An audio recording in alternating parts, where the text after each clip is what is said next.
May 5th, Columbus, Ohio, the Capitol in the background, another rally.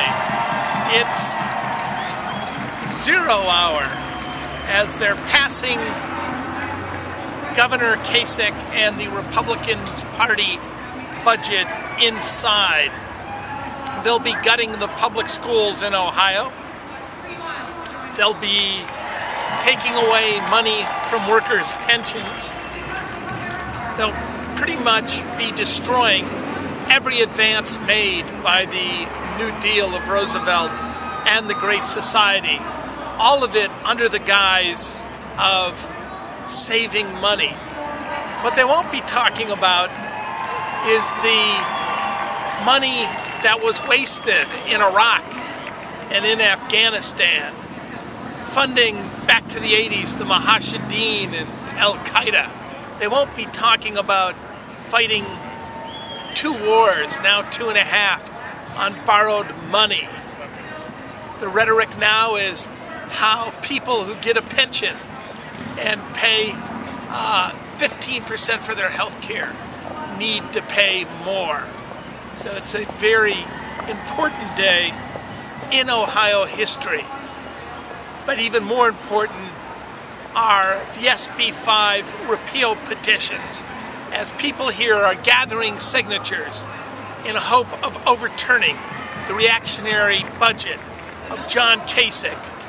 John Kasich, Fox commentator, and among other things, the man who sold $400 million of junk assets into the teachers' pensions in Ohio, made a fortune off it, went to Wall Street, worked for the robber barons, the criminals known as Lehman Brothers, and now he runs the state. He's taken his 49% of the vote.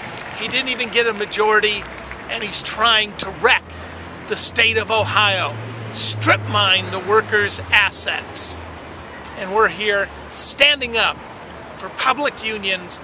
We're at the crux of democracy. John Kasich is a corporatist, and there's another word for corporatism. Ask Mussolini. It's fascism.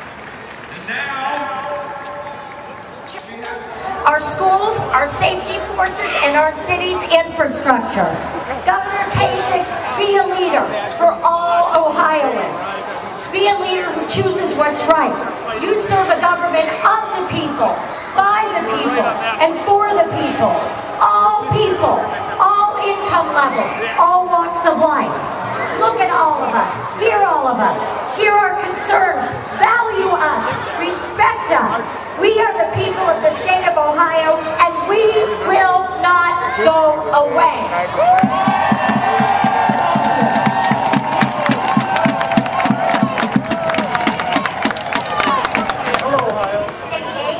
Personal property taxes on businesses, the estate tax, and more. And it is not fair. It is not equitable. It does not value all of us as citizens. And it does not invest in our decisions. So with that, we ask ourselves difficult questions about what kind of country, what kind of place we want to live in, and how do we make it better. So it's not a coincidence that 50 years ago, there was a movement to expand that notion of democracy. It started with Freedom Summer. And that was a student-led, movement. It was about collective struggle to overcome injustice, right? Same thing that we're trying to do here. So I think we need to give some congratulations for that 50th anniversary for Freedom Summer. And I think it's important to emphasize that it was a student-led movement, because also what we're seeing is that Governor Kasich is on budget to cut $413 million from Ohio universities, right?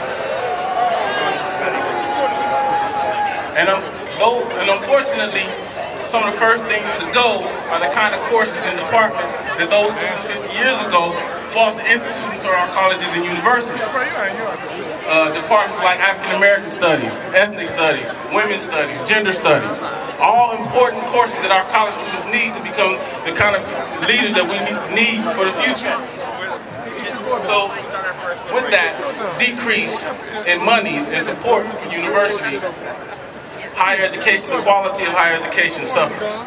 That means the future of our education suffers. So what we need to do is prepare our ability to teach students about our common interests as citizens of this country and indeed citizens of the world. I speak as a father of a son